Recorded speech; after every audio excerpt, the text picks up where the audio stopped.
Chapter 8. Dancing Sleuths. The impact snapped Bess and George against the rear seat of the taxi, then bounced them onto the floor. The driver was also jolted, although less severely. A stream of furious French issued from his lips, and he scrambled out, shaking his fist. But the car responsible for the crash had quickly backed up, then roared off down the street before anyone could get the license number. By this time, Mr. Drew had gently helped Nancy to her feet, and the taxi man assisted Bess and George from the car. Although badly shaken, the cousins' first concern was for Nancy. "Are you hurt?" they asked. At first she did not answer. The breath had been knocked from her, and she had fallen heavily on one shoulder. Nancy admitted it hurt. "Nothing's broken, though. I'll be all right. How about you girls?" "Okay," George said gamely, rubbing the back of her neck. "We're lucky." Mr. Drew was greatly concerned for his daughter and her friends. "We'd better give up the party and go back to our hotel." "Oh, no," Nancy insisted. "I just wish we'd seen the person who crashed into us. It was certainly deliberate." Grim-faced, her father agreed. No one had caught even a glimpse of the culprit. Mr. Drew paid their fare, and the banged-up taxi rattled off. The door of the mansion had opened, and the doorman, who evidently had heard the crash, came hurrying down the steps. Upon learning that Mr. Drew and the girls had an invitation to the soiree, he said quickly, "I will take you to bedrooms so that you can refresh yourselves." When he saw Nancy rubbing one shoulder, he told her there was a doctor at the party. "I will send him upstairs." Nancy protested, but the doorman was insistent. "I know Monsieur Tremaine, your host, would want me to do that."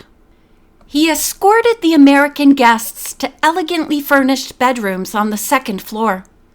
Heavily carved furniture was set off by velvet-flowered pattern rugs and large tapestries which hung on the walls. The one in the girls' room showed a hunting scene with women seated side-saddle on their horses. The costumes made the girls smile.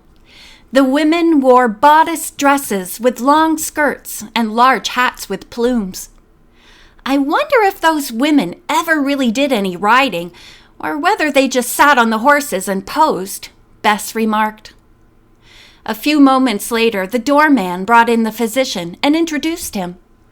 He was very gracious and seemed glad that Nancy and the others spoke French, since he said he spoke little English. He examined her shoulder thoroughly and reported that it was neither broken nor strained. "But you have a bad bruise. I suggest that an ice pack be put on it at once and that you get some rest." Then the doctor examined Bess and George. He seemed pleased that their injuries were minor and prescribed ice packs for the bruises. Mr. Drew summoned a maid, who quickly brought some ice. The girls lost no time in applying it. Presently, Nancy declared, "I feel all right now. Let's go down to the party." Bess helped her put on fresh makeup and combed her hair. George brushed the dirt off Nancy's dress and used some water to remove a couple of spots. "Thanks a million, girls," she said. "All set?" With a smile, Mr. Drew gave Nancy his arm, and they led the way downstairs. News of the accident had spread among the guests, and many had gathered in the reception room to meet the newcomers. Beyond, the girls could see a ballroom gleaming with crystal chandeliers. Monsieur and Madame Tremaine were very solicitous, but Nancy and the cousins assured them they felt fine. "We are grateful to you for inviting us to the soiree," Nancy added, not revealing she knew why the party was being given. "I should like to introduce you to some of our other guests," Madame Tremaine said. After she had presented them to various friends, she escorted the 4 Americans into the ballroom where Monsieur Leblanc was standing and introduced them. A tall, slender man with iron-gray hair and mustache. He spoke English fluently. Nancy thought, "He is handsome and has a charming smile." "Mr. Drew," said the financier, "you are fortunate to have such a lovely daughter." His eyes beamed with admiration as he looked at Nancy. Then, turning, he smiled at Bess and George. "Ah, we Frenchmen pride ourselves on the good-looking women in this country, Mr. Drew. But if Mesdemoiselles Drew, Fane, and Marvin are examples of the young women in America, perhaps our women have to take second place, no?" Nancy, Bess, and George, as well as Mr. Drew, carried on the banter. Then Nancy adroitly brought the conversation around to another subject with the question, "You are alone this evening, Monsieur Leblanc?" "Unfortunately, yes," he replied. "Madame Leblanc is at our house in the country. She did not feel well enough to attend." "I'm so sorry," said Nancy. "I would have liked to meet her." She had the feeling he might have invited the group to do so, but at that moment they were interrupted by an announcement from the leader of a small string orchestra. He introduced a young woman soprano who had just joined the Paris Opera Company. The listeners were spellbound by her clear, silvery voice, and after she had finished 2 solos, the applause was thunderous. Directly afterward, Monsieur Leblanc murmured "Pardon" to the girls and Mr. Drew, and went off. The young opera singer graciously gave an encore, then said she must leave. As the orchestra resumed playing, Nancy, Bess, and George began to talk in subdued tones to Mr. Drew about Monsieur Leblanc. "He seems attentive to the music," Nancy remarked, "but I did notice that once in a while during the singing, he had a far-away look in his eyes." Bess said dramatically, "Maybe he's been hypnotized and is being coerced into selling his securities." "At any rate," George declared emphatically, "I have a hunch it won't be easy to get information out of him." Mr. Drew nodded. "I've already learned that, but I really think you girls may have better luck." Some of the guests they had already met began introducing the River Heights group to others. 2 debonair young men asked Bess and George to dance. Another young man was just making his way toward Nancy when Monsieur Leblanc returned. Bowing low, he said, "May I have the pleasure?" Nancy did not want to dance. Her shoulder was aching, but she felt she should not miss this opportunity to talk with the financier. As they circled the floor of the ballroom, he began to query her about her trip to France. Instantly she wondered if he suspected something, but if he did, Leblanc gave no evidence of it. She said, "Whenever Dad's away from home, he misses me very much. My mother died when I was a child, and he and I have always been close pals. He asked me to join him here. Bess and George often go on trips with me." "I wish," Leblanc said, "that I might have the honor of showing you and your friends around, but I am very busy and unfortunately have little time to myself." When the music stopped, the Frenchman escorted Nancy to a chair, then excused himself. A few minutes later, George made her way to Nancy's side, saying, "I have something terribly important to tell you. I told my partner I'd be back in a few minutes. See that man in Arabian dress standing in the doorway?" When Nancy nodded, George went on. "Well, what do you think of this? After Monsieur Leblanc left you, I heard him say to the Arab, in the doorway to the palm garden where I was, 'I told you not to come here or anywhere else unless we were alone.'" Nancy sat straight. "Go on," she urged. The Arab replied, "But 9 is coming up. You must meet me." "This is exciting," Nancy remarked.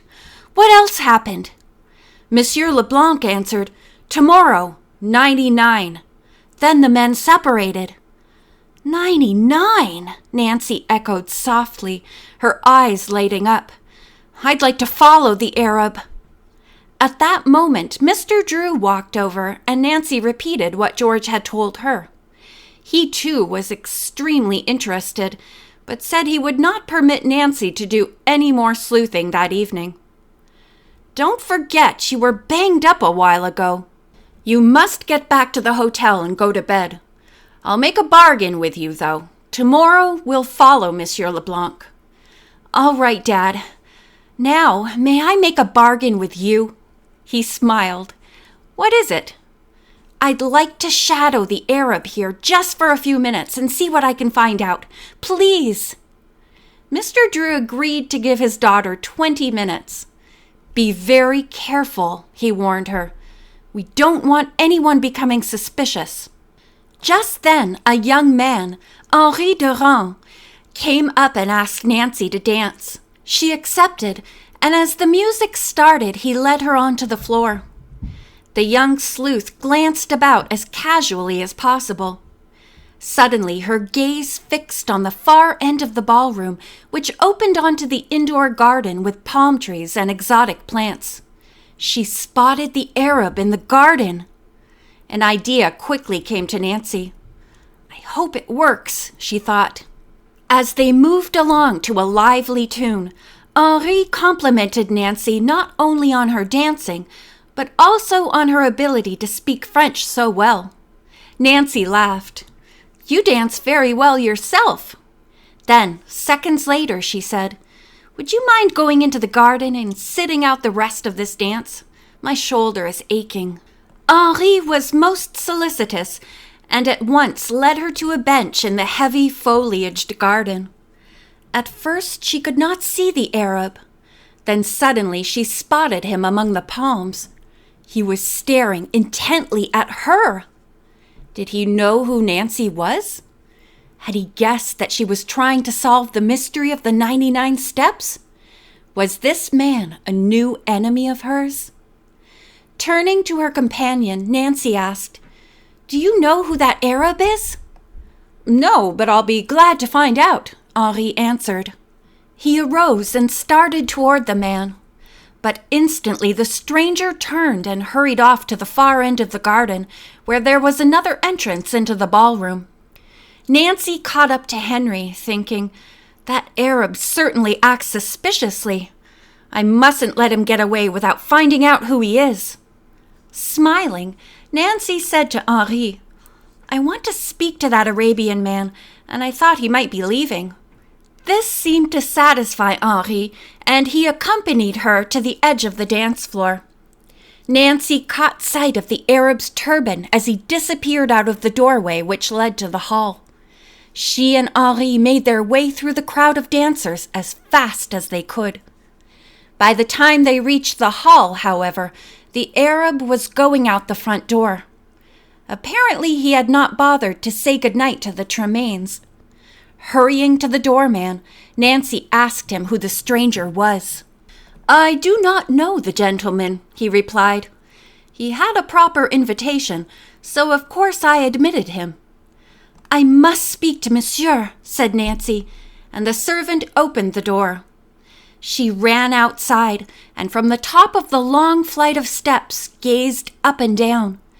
The Arab was striding quickly toward a small, dark car parked up the street. There was a driver at the wheel, and the motor was running. "Come on, Henri!" Nancy urged. End of chapter 8.